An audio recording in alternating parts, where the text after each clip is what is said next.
and she recognized snippets of the Psalms and the poem that was read. David would have declared it sappy. Her mind raced with regrets.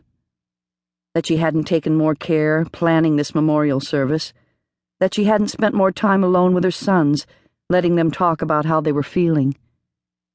But more than that, so much regret.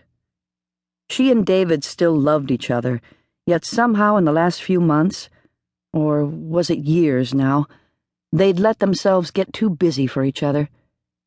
He'd been pulling longer shifts since his promotion, and with the boys away at college, she'd poured herself into getting the homeless shelter up and running. She couldn't put her finger on the moment things had started to slide, but something hadn't been quite right between her and David for some time. Still, they had had slumps in their marriage before. If David had lived, she felt certain they would have eventually found their way back into each other's hearts. There was some comfort in that. But now she must live with regret, too. That she hadn't made the first move toward him. That she'd let other things take precedence over the most important relationship in her life. That she had become so caught up in her passion for the shelter that she had forgotten her passion for David. She ransacked her brain for a remembrance of better times.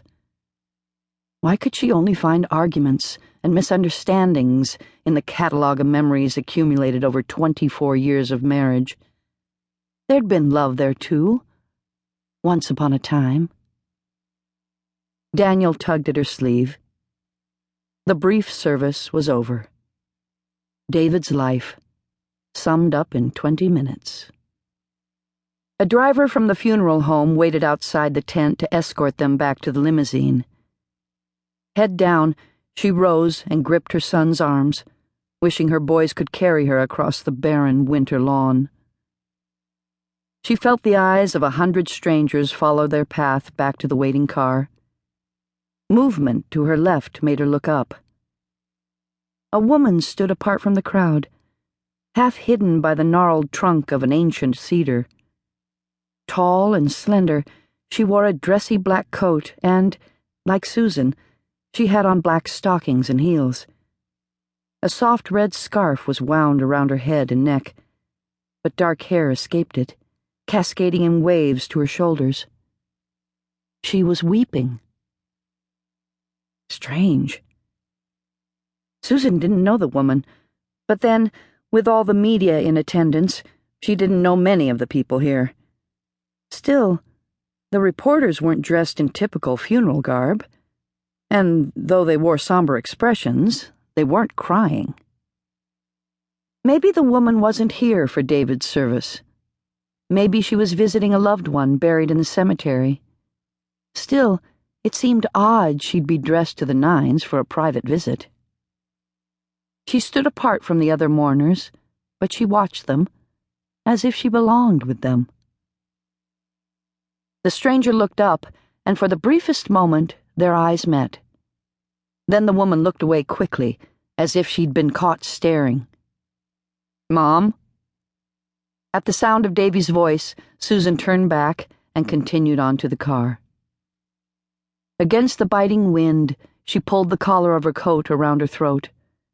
But the image of that woman's face haunted her. Andrea Morley tucked a wayward curl underneath her scarf and blotted a tear with the fingertip of the thin leather dress glove sheathing her hand. It was a wonder her tears didn't freeze on her face. The wind blew bitter cold across the cemetery.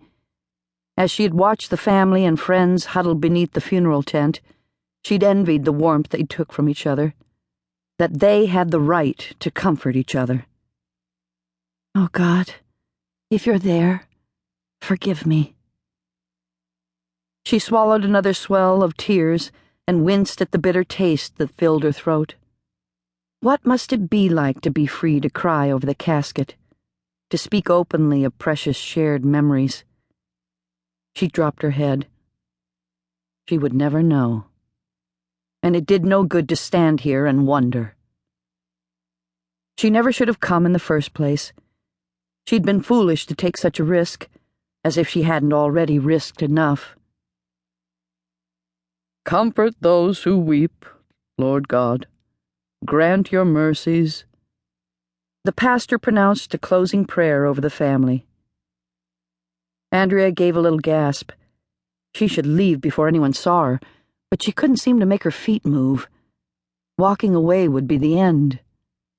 Would force her to admit that he was gone, and that what they had shared was over, and she had no one to blame but herself.